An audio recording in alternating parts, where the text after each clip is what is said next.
ভারতের থেকে ইউক্রেন পেল ভিস্য কিউব উপহার। কি এই ভিস্য কিউব, কেন এই কিউব ইউক্রেনের জন্য গুরুত্বপূর্ণ, সম্পূর্ণ বিস্তারিত জানব এই ভিডিওতে। নমস্কার দর্শক, গত 23শে আগস্ট প্রধানমন্ত্রী মোদি ছিলেন ইউক্রেন সফরে।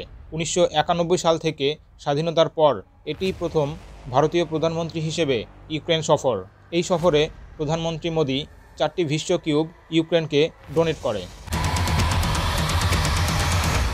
ভিস্য কিউব আসলে ভারত দ্বারা বিকশিত উদ্ভাবনী মোবাইল মেডিকেল ইউনিট, যা বিশেষ করে সংঘাতপূর্ণ এলাকা এবং দুর্যোগপ্রবণ এলাকায় জরুরি চিকিৎসা সেবা প্রদান করতে ব্যবহৃত হয়। এই উদ্যোগটি আরোগ্য মৈত্রী প্রজেক্টের অংশ, যার লক্ষ্য উন্নয়নশীল দেশগুলিতে মানবিক সহায়তার একটি রূপ হিসেবে গুরুত্বপূর্ণ চিকিৎসা সরঞ্জাম সরবরাহ করার লক্ষ্যে কাজ করে।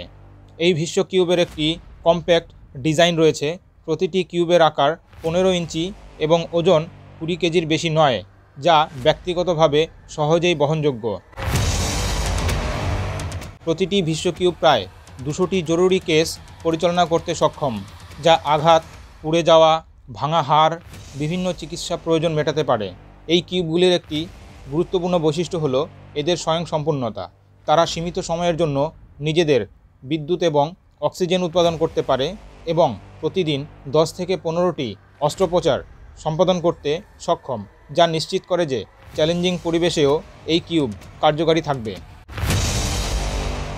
এই কিউব ইউক্রেনের জন্য বর্তমানে খুবই গুরুত্বপূর্ণ, কারণ রাশিয়া ইউক্রেন চলমান সংঘাত এবং মানবিক সংকটের পরিপ্রেক্ষিতে ইউক্রেন সংঘাতের কারণে আহত সৈন্য এবং সাধারণ নাগরিকদের চিকিৎসা সেবা প্রদান করতে উল্লেখযোগ্য চ্যালেঞ্জের সম্মুখীন হচ্ছে, যা এই ভিস্য কিউব কিছুটা হলেও ইউক্রেনকে সহায়তা প্রদান করতে পারবে।